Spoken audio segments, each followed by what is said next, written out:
Radhasi Krishna Chaitanya Prabhu Nityananda Shri Advaita Gadadhara Srivasadi Gaur Bhakta Vrinda Radhasi Krishna Chaitanya Prabhu Nityananda Shri Advaita Namam Vishnu Padaya Krishna Prishtaya Bhutali Srimati Bhaktivedanta Swamiti Namane Namaste Saraswati Deva Godavani Pacharane Nirvisesha Sunyavadi Prasyatadi Sutadani. I was born in a Hindu home. My parents were Hindus, and I was born in a Hindu home. I grew up in a Hindu home. So growing up in a Hindu home, sometimes my father was an aspiring pundit, and because of that, he used to have plenty engagements, and so we used to be going out sometimes almost every day of the week. And because of that, at the age of 15, I became a vegetarian. So being a vegetarian, one day we used to be going to a lot of Hindu programs, and so one day my mom sent us to the grocery, I and my sisters and them, and on our way we saw these people with shaved head, bald head, and they were all dressed in orange. However, they were only male people. And I wanted to know, I never seen them before, I have never heard of them. And I decided to talk to some of them. Seeing that I'm a vegetarian, I decided to talk because I was feeling, well, you know, kind of proud as a vegetarian. And so I went and talked to them, and they say, well, you know, well, even pigeons could be vegetarian too. So I being a vegetarian doesn't make me a spiritual person. So in between, I asked them if women could join also. And they told me yes, but I didn't see any female with them. So I inquired more. I started associating with some of them. I started visiting the temple and going and spending weekends. One weekend, the first weekend we went to spend, they were taking us on Harinam. It was I and my sisters and my brothers, a few of us.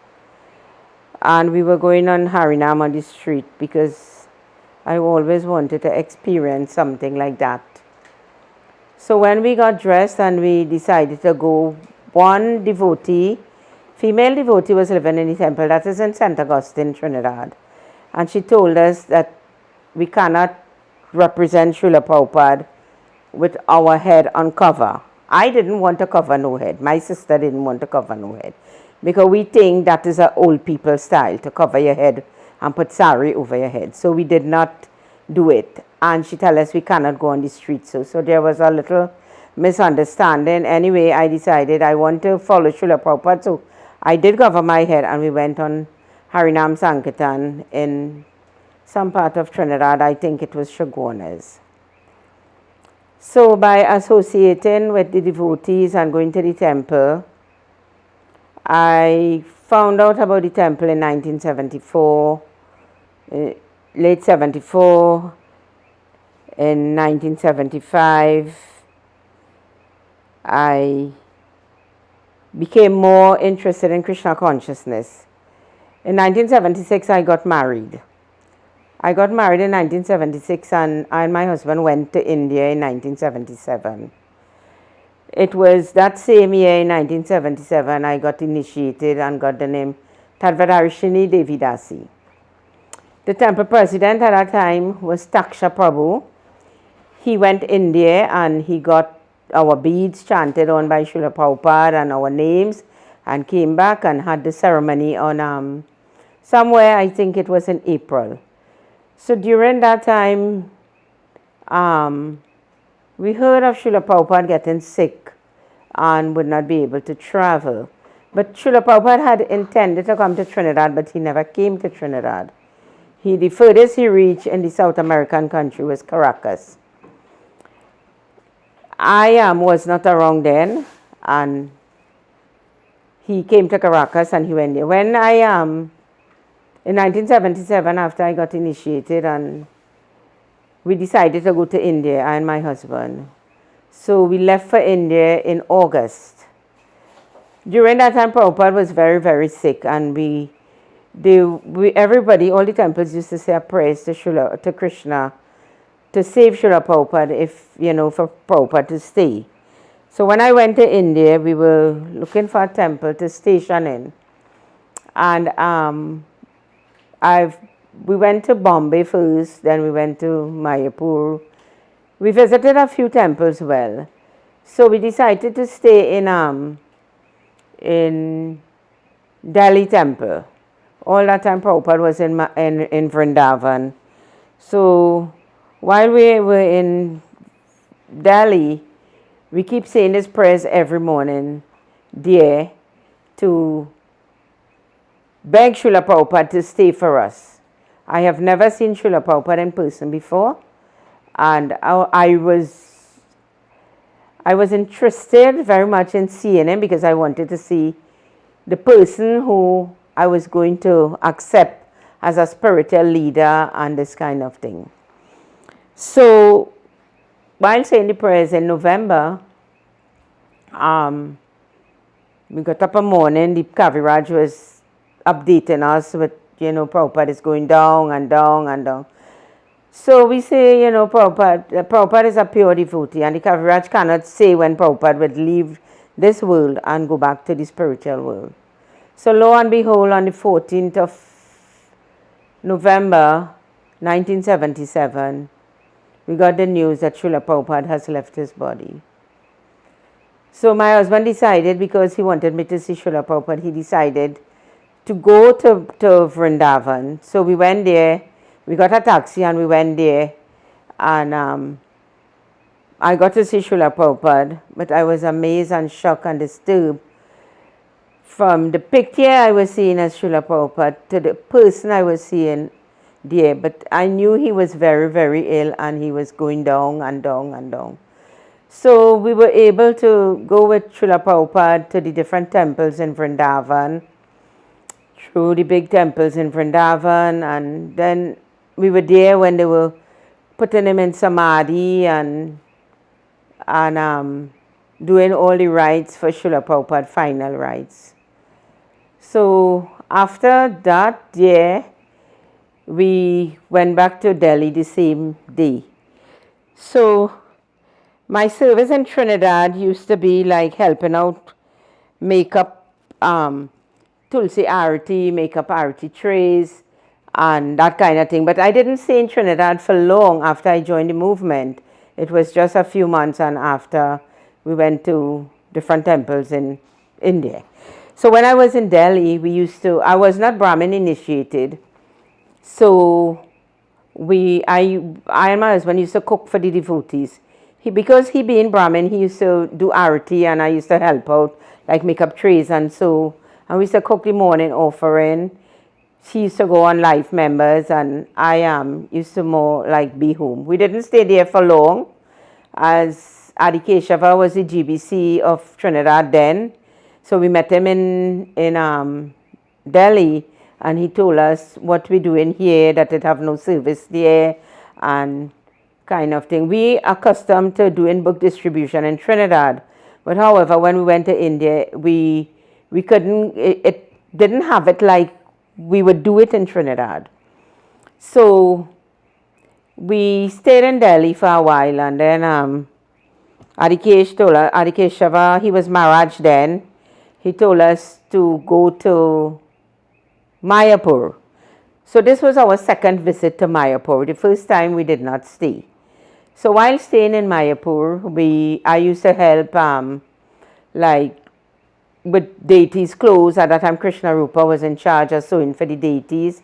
We only have Radha Madhava there, and we didn't have the big deities. We have small Radha Madhava, and we used to sew for the deities. I used to help her bead and whatever she wanted us to do. On festival time, like Guru Purnima festival, we would stay by the gate and we will try to do a little sankirtan with, like little books and so. So after we stayed in Mayapur, we were staying in Mayapur for a while. My husband went on traveling sankirtan and he was in Calcutta. So Bhavananda, he was Maharaj then. He told us asked me, where is Vama? So I told him, well, he is on traveling sankirtan in Calcutta.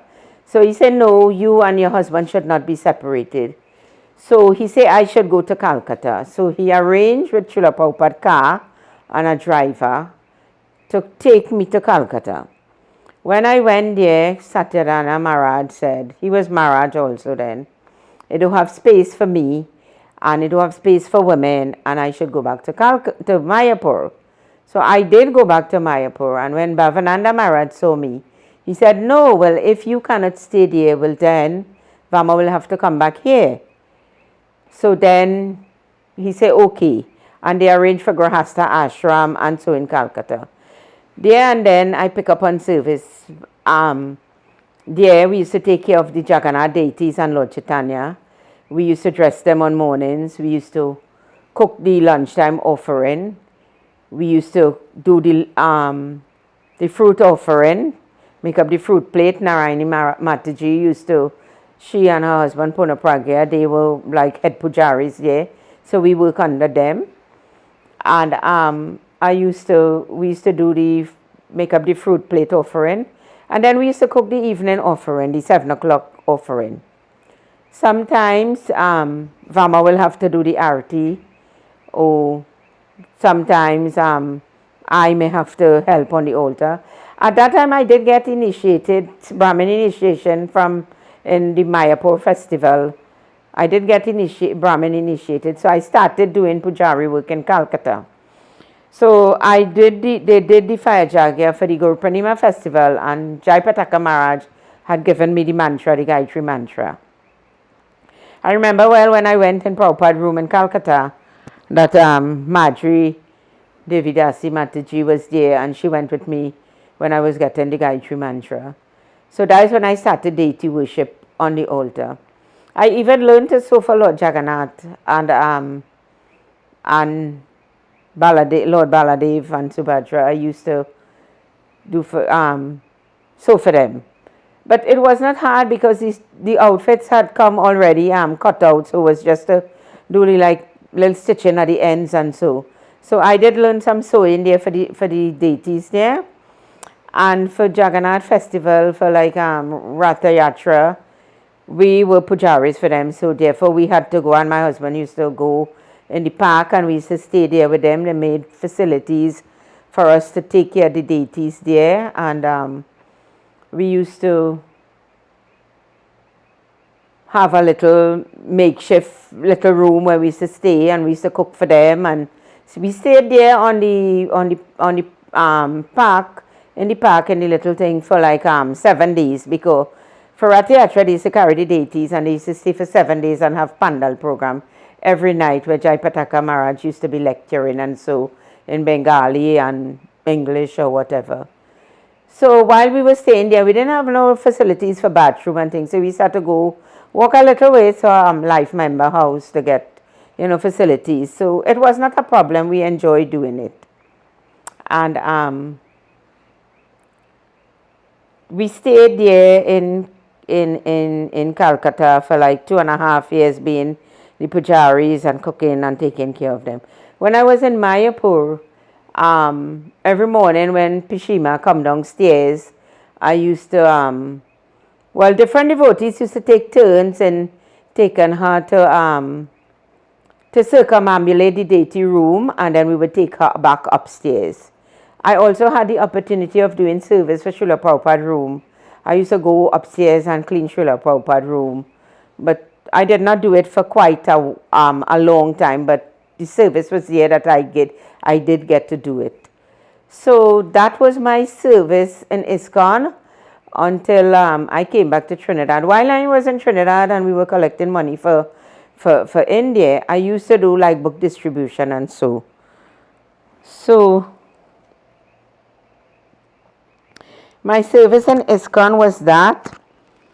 like my first impression with Srila Prabhupada picture and his like we didn't have murtis of him then, but his picture I was very impressed. And when I first saw devotees, I told myself I really wanted to be one like them. And that is when I moved to the temple.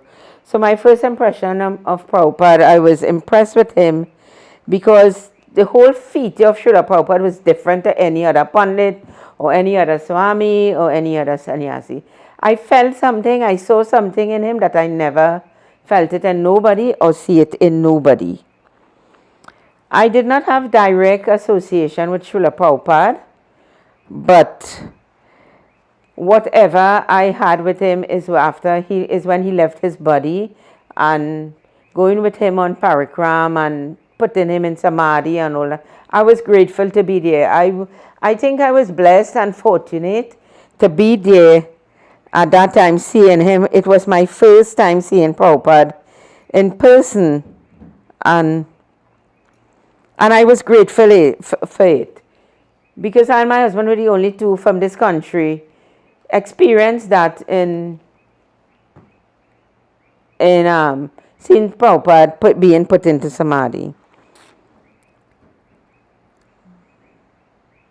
The greatest gift that Srila Prabhupada left in my heart is that I don't think he inspired me so much, and even though I fall away once from ISKCON, I would not do it again. This is my life now, and this is what I want to do. Just follow Srila Prabhupada's simple instructions. Don't change nothing. Don't go read other people's books. I've read many times Prabhupada say read his books. I try to read his books.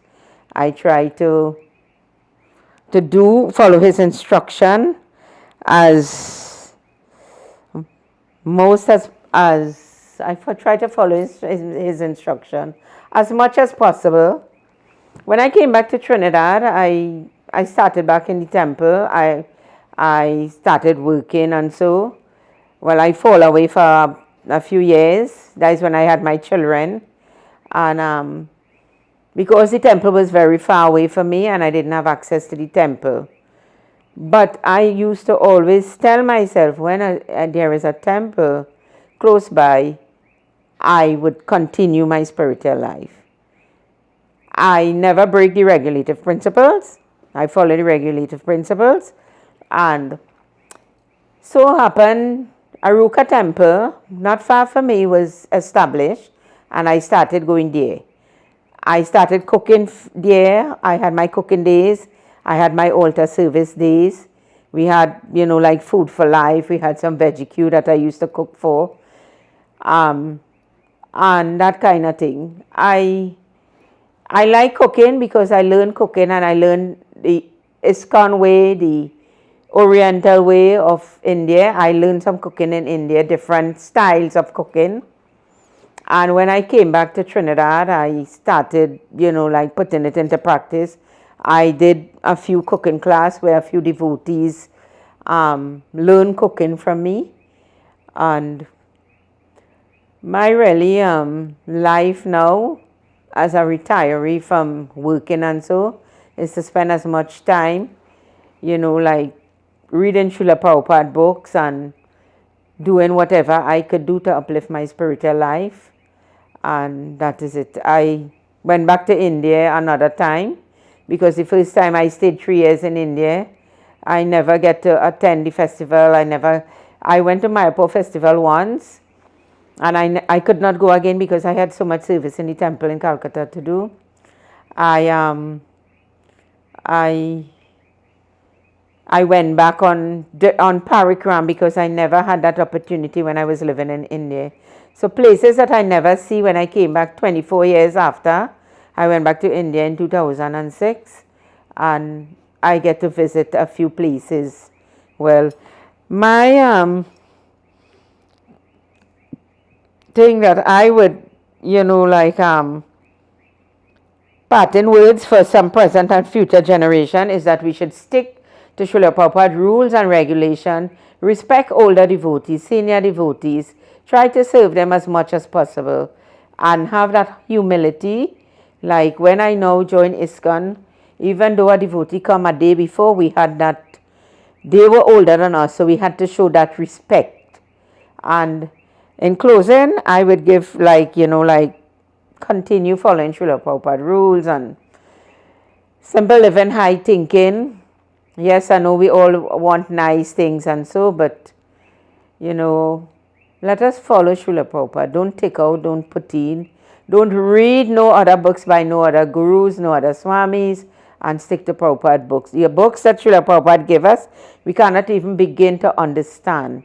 Try and chant my 16 rounds, chant my 3 Gayatri, and this is it. My closing prayer that I would like to ask all the Vaishnavas to humbly bless me to always remain in Krishna consciousness. Hare Krishna. Rama Rama